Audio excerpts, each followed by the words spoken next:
Bismillahirrahmanirrahim. Assalamualaikum warahmatullahi wabarakatuh.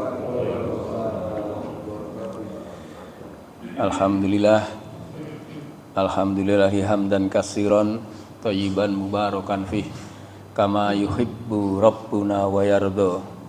Asyhadu alla ilaha illallah wahdahu la syarikalah wa asyhadu anna Muhammadan abduhu wa rasuluhu la nabiyya ba'dah. Allahumma sholli wa sallim wa barik ala Muhammad wa ala alihi wa sahbihi wa man tabi'ahum bi ihsanin ila yaumiddin. Jamaah salat subuh Masjid Anas rahimakumullah. Puja dan puji syukur atas kehadirat Allah Subhanahu wa taala yang tak henti-hentinya terus memberikan nikmat kepada kita, sehingga di pagi hari yang cerah ini kita masih diberi kesempatan, mudah-mudahan diberikan rahmat dan ampunannya. Salawat teriring salam semoga tercurah kepada junjungan kita Nabi Muhammad sallallahu alaihi wasallam. Kulsub kali ini mengenai hikmah di balik sakit. Sakit adalah terganggunya fungsi daripada badan dan rohani. Badan itu fisik itu terganggu kalau sakit, dan juga rohani, roh kita itu juga bisa terganggu. Karena dulu roh kita itu kan sudah dikasih tahu sama Allah. Karena Allah berfirman, alastu birabbikum, apakah aku ini Tuhanmu?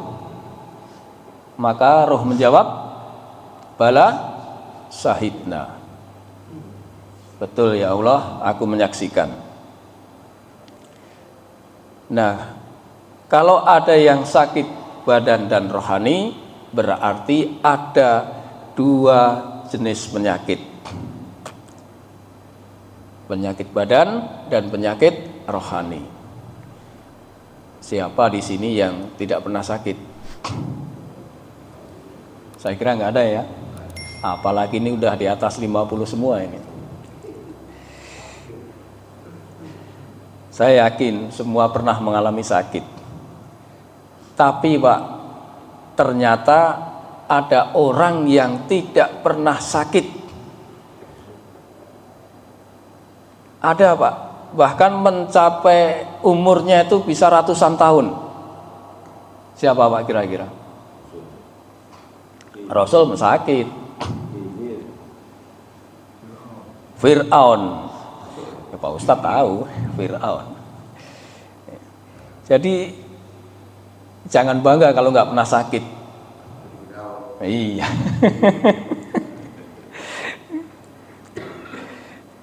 Nanti kalau dibilang Fir'aun marah ya. Dalam tafsir Mujahid maupun tafsir Ibnu Hatim disebutkan bahwa Fir'aun menjadi raja selama 400 tahun. Kurang lebih 400 tahun. Nah, Fir'aun ini selama hidupnya yang begitu panjang, selalu badannya itu segar bugar, tidak pernah mengalami sakit walaupun hanya sekedar pening, flu gitu. Nggak pernah Pak, heran ya. Maka kalau orang seperti ini biasanya timbul arogansi Pak. Bayi laki-laki dibunuh, nggak nurut dicincang, disilang gitu. Nah, menurut Imam Ghazali,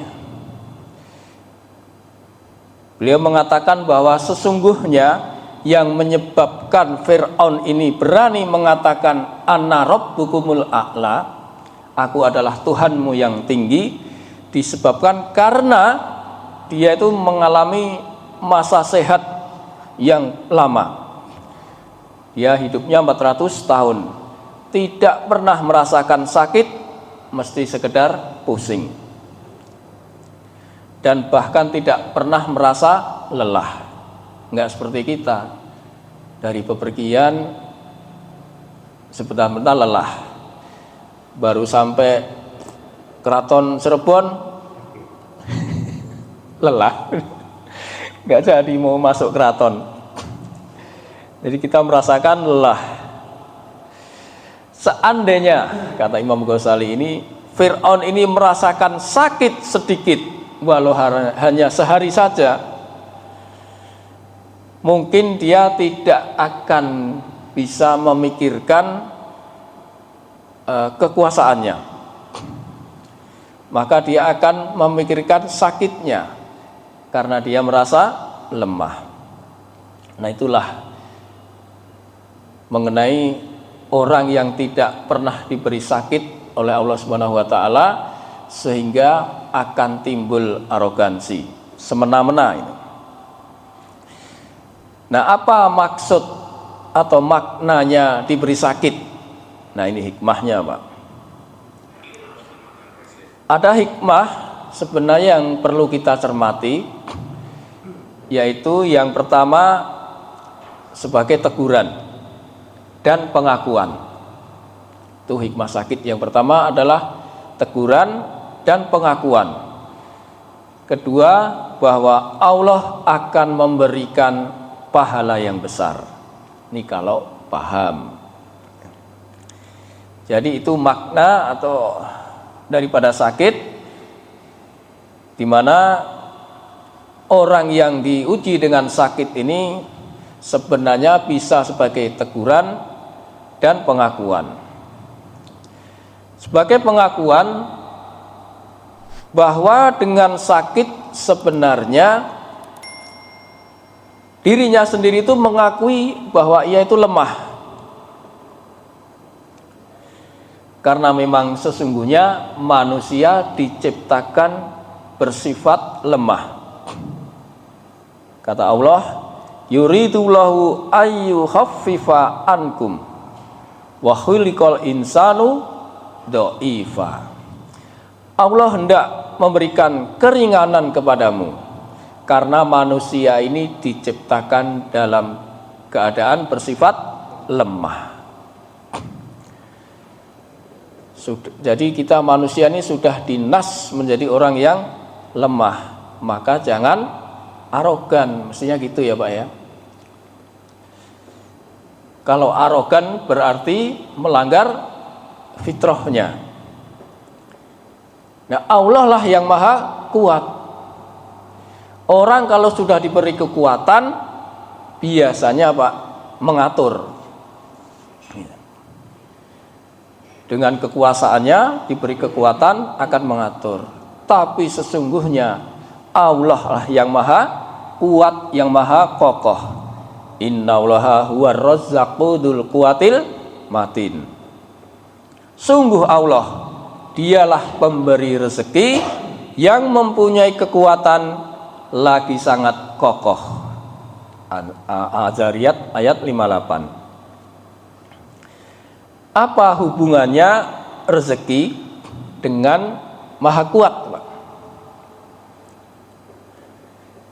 Allah yang maha mengatur rezeki, Allah yang maha kuat. Kalau nggak kuat, nggak bisa ngatur rezeki, Pak. Coba ketika seseorang itu diberi kekuatan, bisa ngatur. Tapi begitu lemah, diberi sakit, nggak bisa apa-apa, selesai. Ya Pak Anis ya. Nah ini Allah maha kuat, maha kokoh selamanya. Maka Allah lah yang mengatur perputaran rezeki. Kalau kita diberi sakit,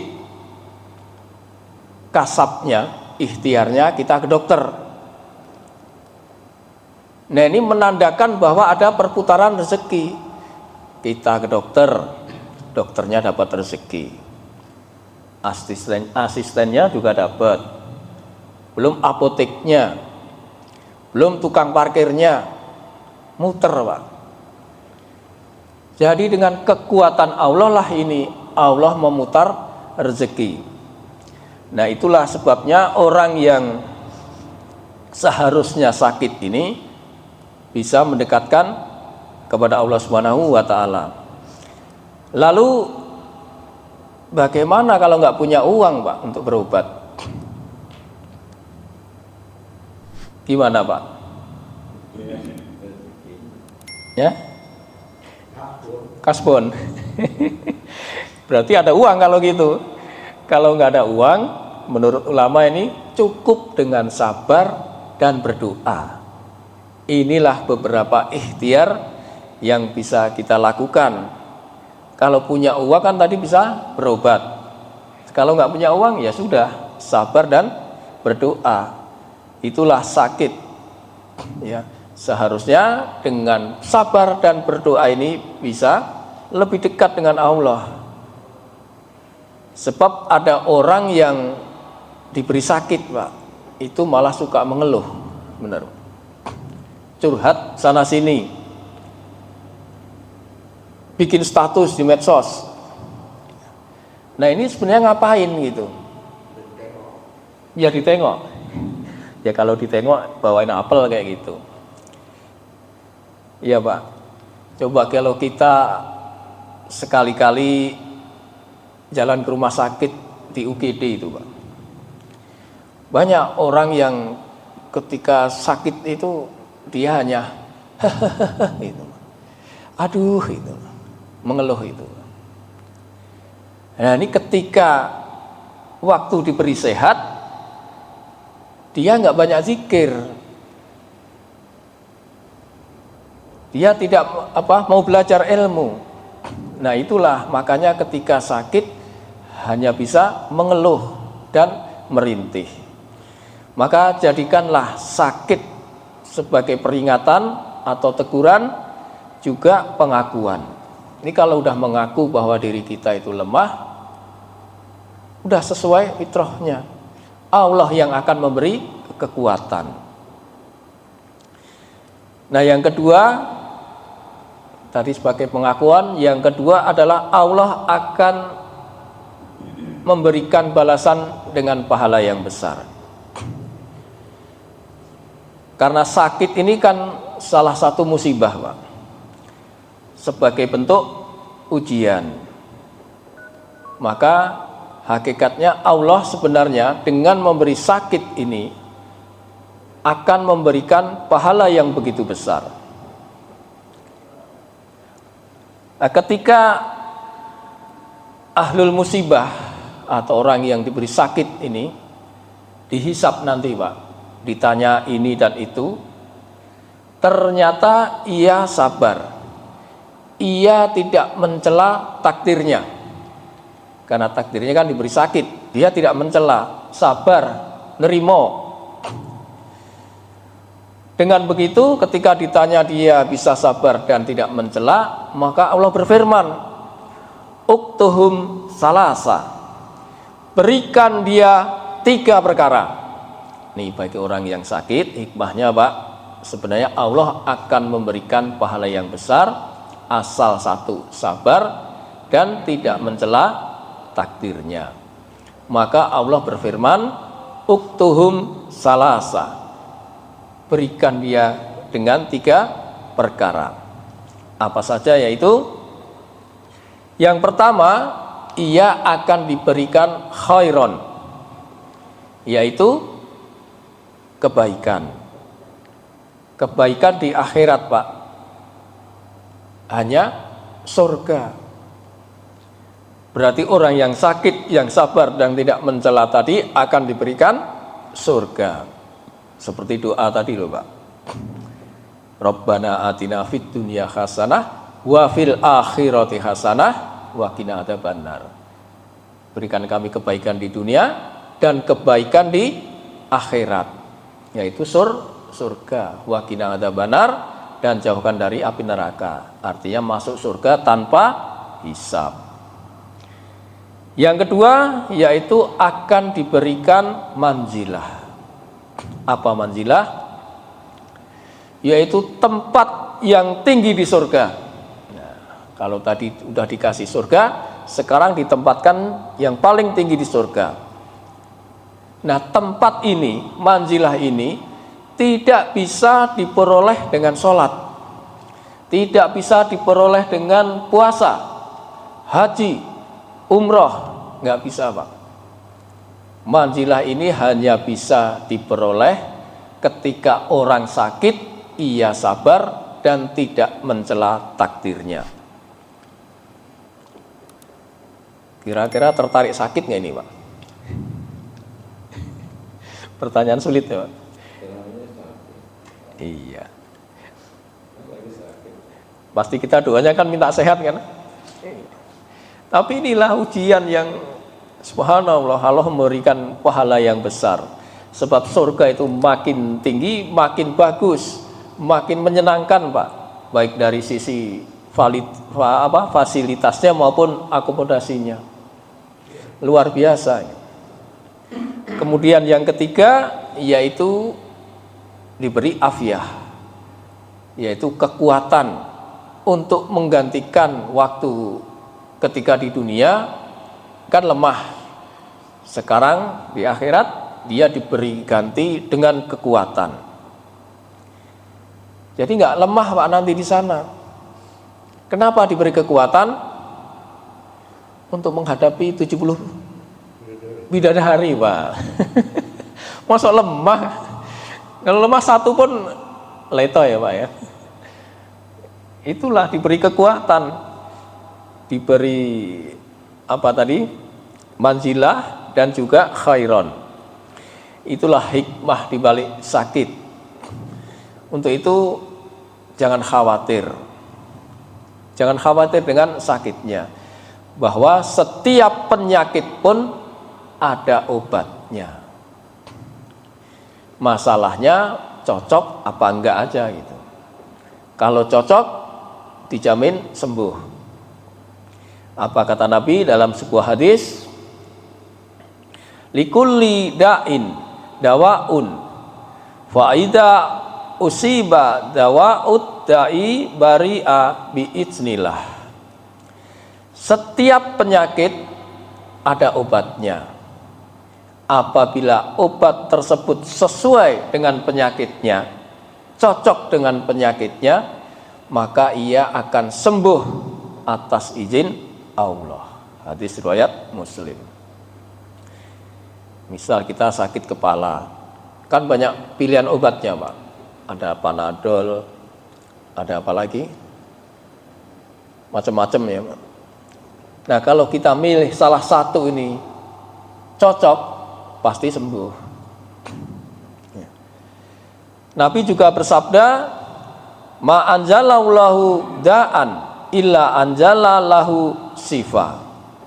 Tidaklah Allah menurunkan suatu penyakit, melainkan Allah juga menurunkan obatnya. Hadis riwayat Bukhari. Jadi setiap penyakit ada obatnya. Tapi itu Pak yang AIDS kok nggak ada obatnya Pak? Kenapa Pak Zul? Orang AIDS nggak ada obatnya. Ya.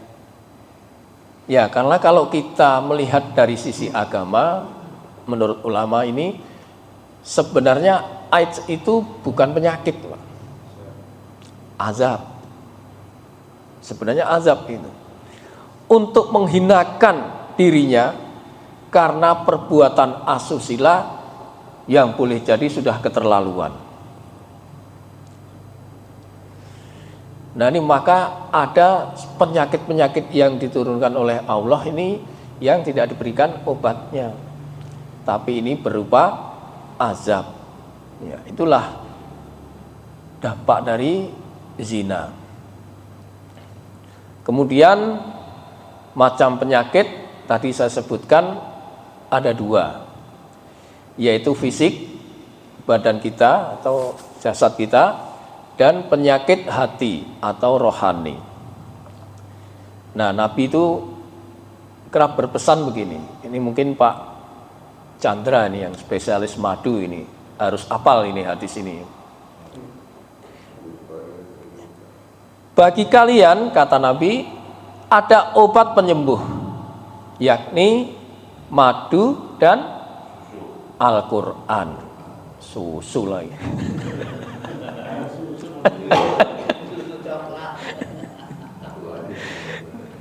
Madu dan Al-Quran, bener kan?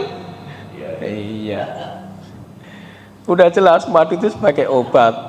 Kenapa madu dan Al-Quran?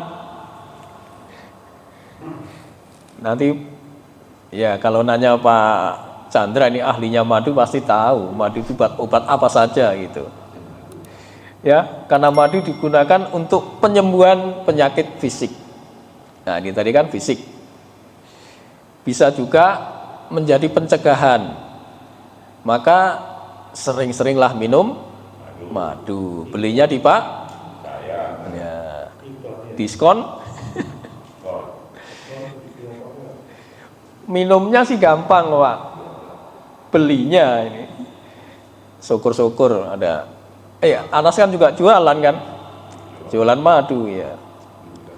Ya, sering-seringlah minum madu ini sebagai pencegahan penyakit. Kalau toh tetap diberi sakit, nah itu tadi Allah akan memberikan pahala yang besar. Nah, sedangkan Al-Quran yaitu untuk penyakit hati, pikiran yang sumpek. Maka Al-Quran ini bilang di surat Ar-Rod itu, ala bidzikrillahi tatma'innul qulub. Hanya dengan mengingat Allah, hati menjadi tentram. Jadi Al-Quran ini sebagai sifah, sebagai obat. Penyakit hati ini apa saja sih Pak? Ya, sedikit mengulas penyakit hati Pak. Dengki. Iri, dengki. Apa itu maksudnya iri dan dengki ini? Kita mesti tahu dulu Pak. Jangan hanya tahu penyakit iri atau dengki. Dalam agama disebut hasad. Nah, itu ada di Ali Imran ayat 120. Susah melihat orang senang, senang melihat orang susah. Itulah hasad atau iri dengki tadi. Kemudian sombong. Sombong dalam Al-Quran disebut takabur. Takabur ini badrul haq wal ghamtunas, menolak kebenaran dan merendahkan manusia. Jadi kalau orang yang menolak kebenaran udah disampaikan Al-Quran tapi tidak percaya, inilah orang yang sombong. Juga orang yang merendahkan manusia, karena sejatinya manusia itu sejajar semuanya. Yang membedakan hanya jabatan Pak. Coba kalau kita ke masjid, ada pejabat di depan, semua bisa sama Pak, bisa sama rata, karena di hadapan Allah. Kemudian ujub. Ujub apa Pak? Bangga diri. Nah, kisahnya ada di Korun ini, di Al-Qasas. Ya, dia merasa hartanya itu ia dapatkan karena kepintarannya. Iya, ujub. Juga riya, ingin dilihat orang. Nah, ini penyakit riya ini yang dikhawatirkan oleh Rasulullah. Karena riya itu seperti syirik, Pak. Syirik asghar, yaitu syirik yang ringan, ya, syirik kecil. Tapi walaupun kecil tetap syirik, tetap dosa, Pak. Karena syirik ketika riya ini kan memang tujuannya untuk dilihat manusia. Padahal maqasidnya harusnya kepada Allah. Ya. Nah, itulah bahwa suatu penyakit yang kita sedang alami itu sejatinya Allah akan memberikan suatu pahala yang sangat besar. Dalil bahwa Al-Quran adalah obat itu silahkan dibuka di surat Al-Isra ayat 82. Wa nunazilu minal Qur'anu sifa wa nunazilu minal Qur'anu huwa sifa wa rahmatulil mu'minin. Dan kami turunkan Al-Quran sesuatu yang menjadi penawar. Penawar itu obat. Juga ada di surat Yunus ayat 57, Allah berfirman, ya ayuhan nasu qad ja'akum mau'izatum mirabbikum wa shifaa'un lima fis sudur. Wahai manusia, sungguh telah datang kepadamu pelajaran, yaitu Al-Quran dari Tuhanmu, sebagai penyembuh bagi penyakit yang ada dalam dada. Penyakit yang ada dalam dada itu yaitu tadi Pak, ada sombong, ada hasad, ada riya, ada ujub, dan sebagainya. Nah, Rasulullah juga memberikan tips untuk umatnya bagaimana cara mengobati ala Rasulullah. Rasulullah juga menjelaskan bahwa doa bisa menjadi cara untuk mengobati penyakit fisik. Hanya dengan doa ya Pak ya. Karena zaman Rasul belum ada obatnya. Karena doa ini salah satu penangkal atau pencegah dari suatu kemudorotan. Jadi kalau sedang sakit, berdoa Pak. Cara yang diajarkan oleh Rasulullah yaitu, ini nanti bisa dihafalkan, pendek. Ketika sakit di lambung misalnya, tangan letakkan di tempat yang sakit, baca bismillah 3 kali, bismillah, bismillah, bismillah, lalu baca a'udzu billahi wa qudratihi min syarri ma ajidu wa akhadir. Aku berlindung pada Allah dari kekuasaannya, dari kejahatan sesuatu yang aku jumpai dan yang aku takuti. Hadis riwayat Muslim. Gampang kan kira-kira Pak? Coba nanti kita praktek kemana kalau kita sakit gitu.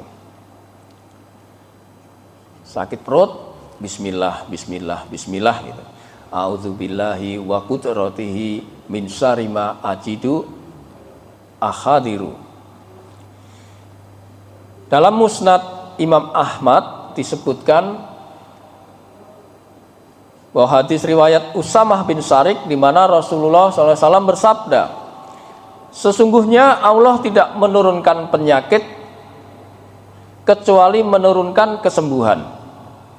Diajarkan kepada orang yang diajarkan dan tidak dipahamkan kepada orang yang dia bodohkan, yang tidak diberi petunjuk. Jadi maksudnya nggak bisa sembarangan untuk menyembuhkan Pak, tapi harus didasari dengan tauhid Allah dulu Pak. Artinya wajib melibatkan Allah. Makanya tadi dituntun oleh Rasulullah bismillah, dengan nama Allah.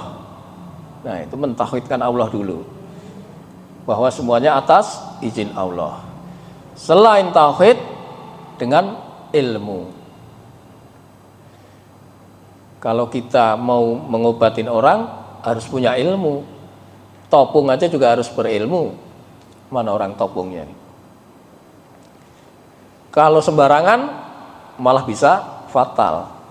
Selain tauhid dan ilmu, juga jangan terkontaminasi sesuatu yang mengandung keharaman, Pak.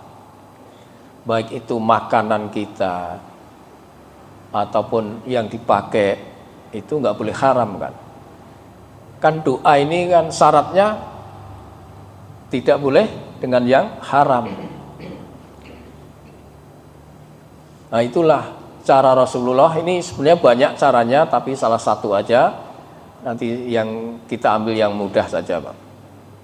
Mudah-mudahan nanti bisa dipraktekkan kalau sakit. Atau untuk kepada orang lain juga nggak apa-apa. Pegang aja Pak. Pegang aja yang sakit, bismillah, bismillah, bismillah, dan seterusnya tadi Pak. Nah tapi ternyata memang ada satu penyakit yang tidak bisa disembuhkan Pak.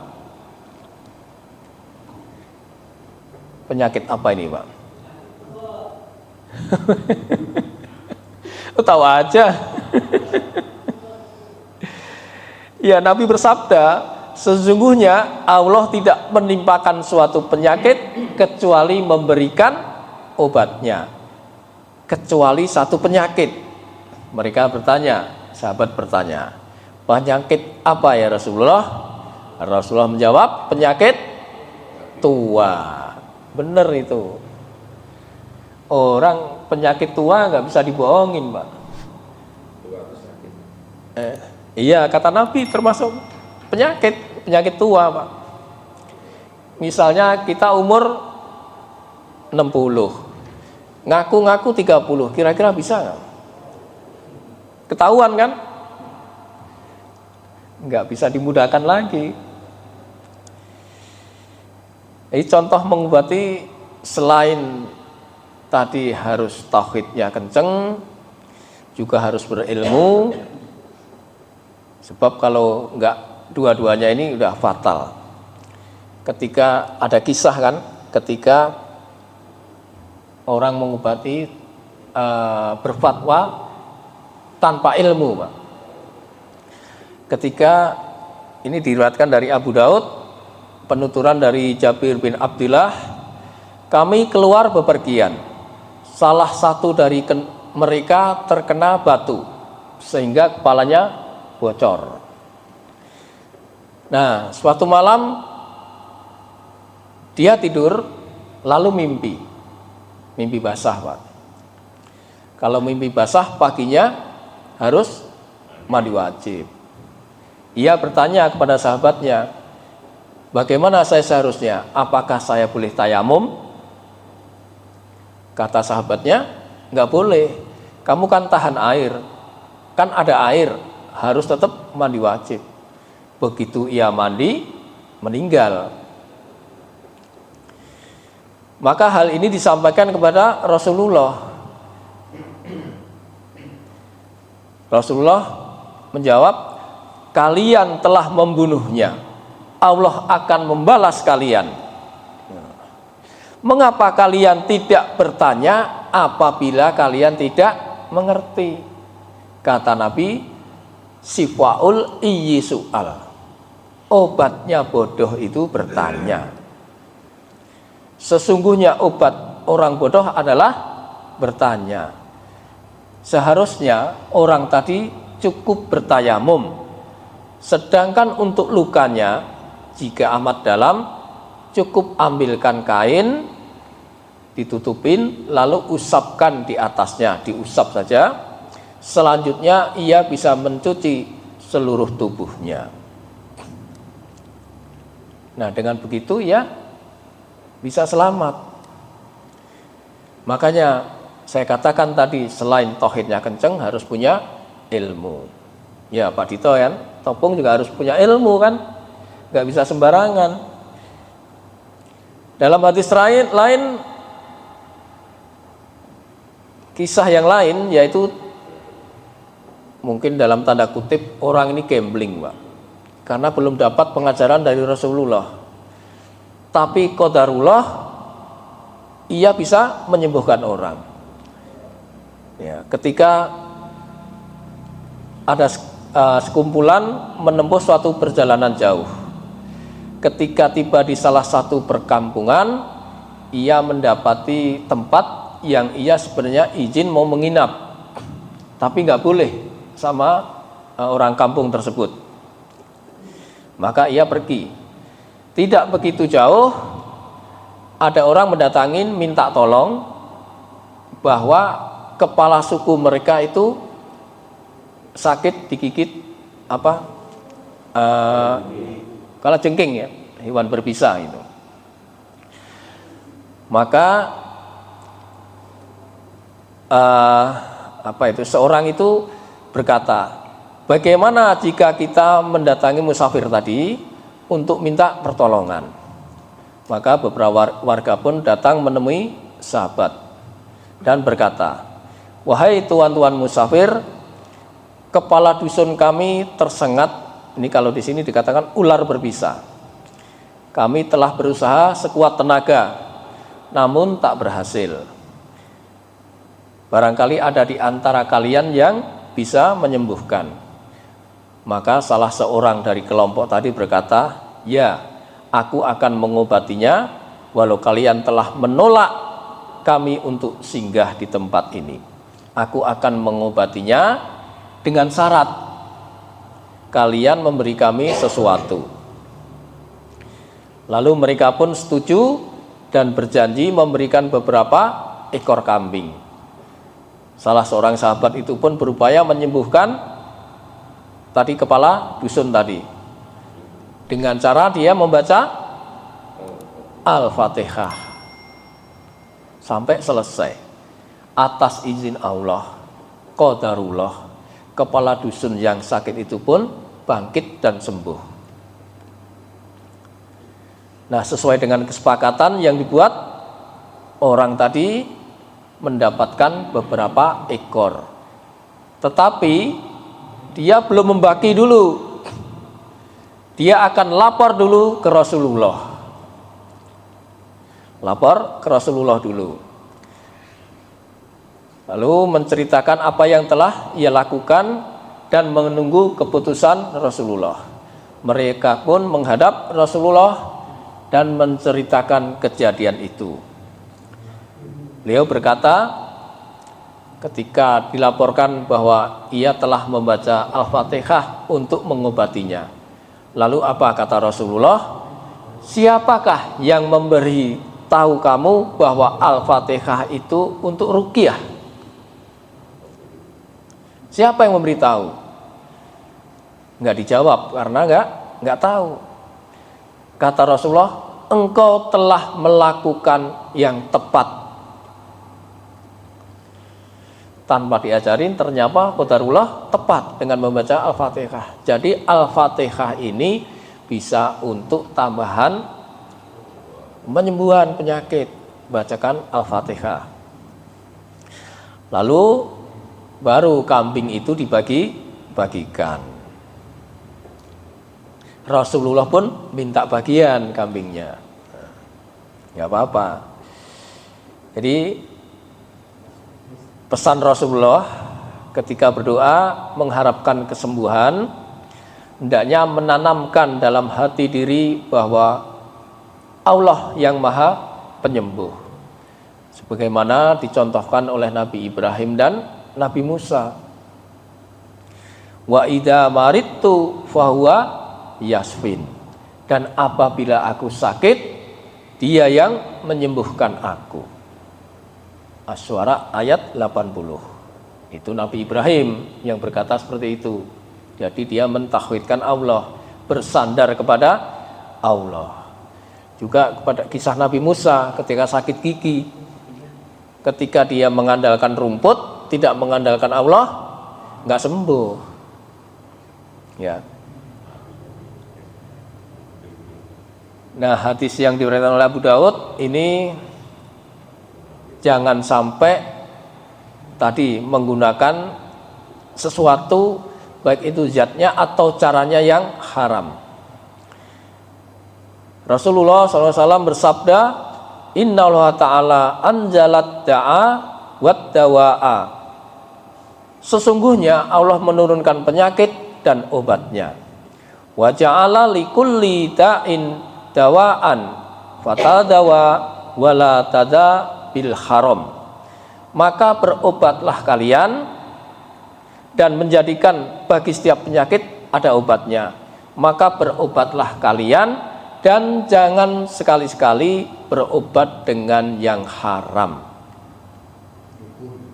Dukun, jampi-jampi itu ya. Dengan apa itu? Akik, cincin itu, wah. Kalau zaman dulu kan banyak kayak begitu, Pak. Jadi jangan seperti itu. Tapi topong kan itu ikhtiar, boleh, sangat boleh.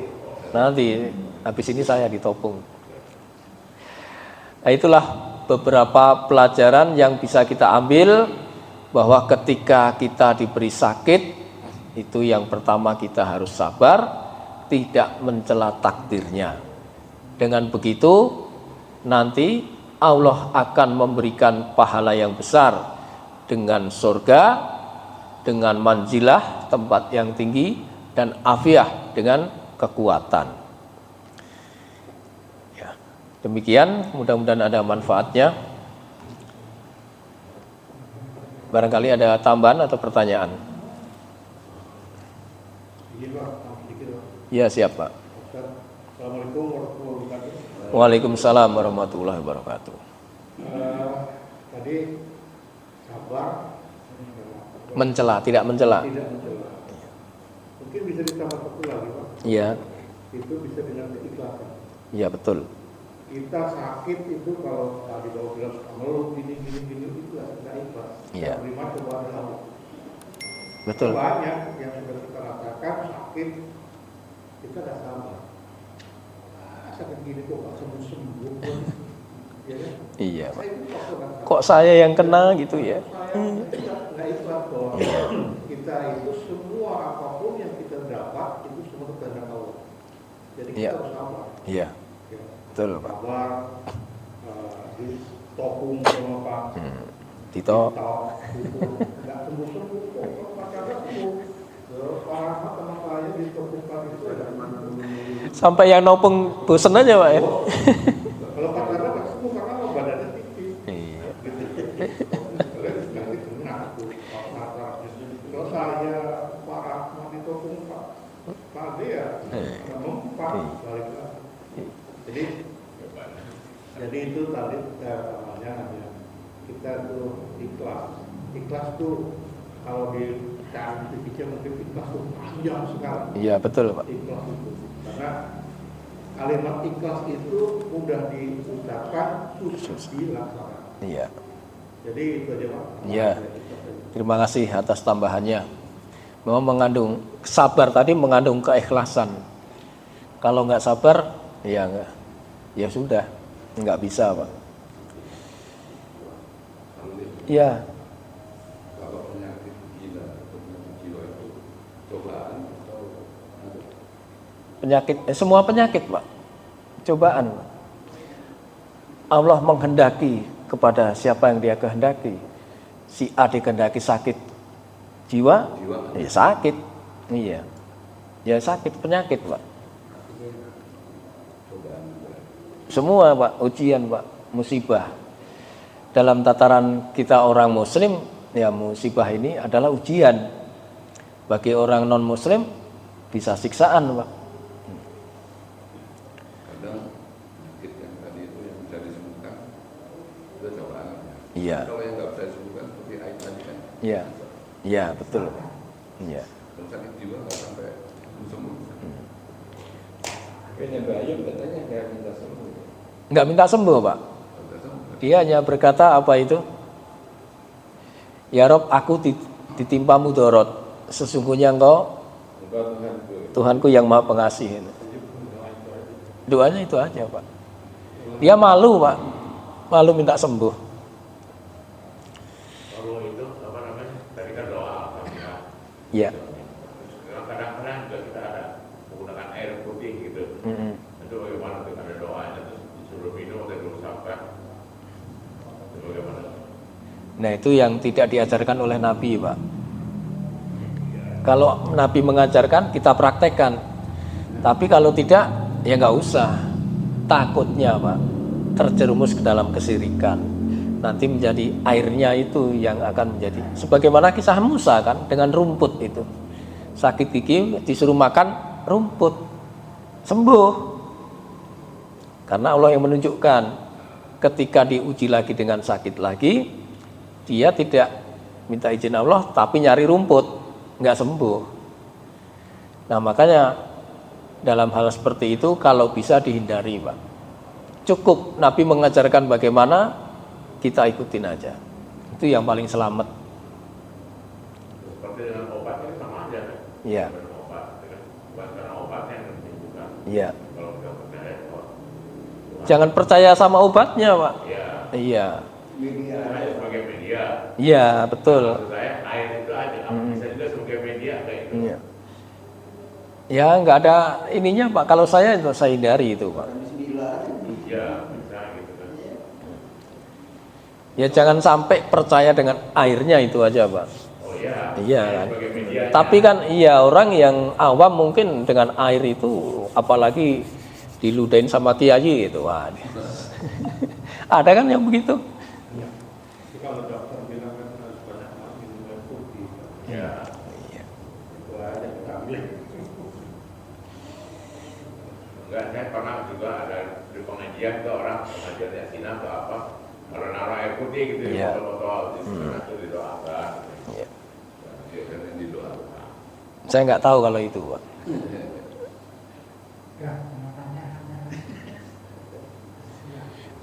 Kalau saya lebih baik saya hindari gitu, Pak. Ini kalau filosofi sakit itu kan ujian. Iya. Jadi dunia ini ujian, akhirat kan pembalasan. Iya. Filosofi itu gitu Pak. Betul, Pak. Jadi kalau tadi kita dulu bilang sakit itu bukan sebagai pengampun, bukan dosa dan sebagainya. Malah kan kita dulu sakit itu lebih mendekatkan diri kepada Allah. Betul. Iya. Karena pada saat kita sakit, kita membayangkan ya Allah ternyata sehat. Iya. Kita diberi sakit. Oh, ternyata kita itu memang lemah. Allah yang kuat. Udah, Allahu Akbar udah. Allah yang Maha Kuat. Kalau kita bisa merenungi begitu itu sebenarnya enak Pak dengan sakit itu, Pak.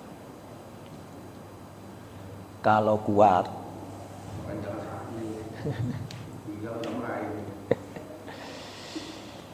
Baik, ada lagi? Kalau tidak, kita akhiri. Terima kasih pada kajian pagi hari ini. Mudah-mudahan ada manfaatnya bagi kita semua. Mohon maaf bila ada kekurangan maupun kesalahan dari diri saya. Kita akhiri dengan membaca kafaratul majelis.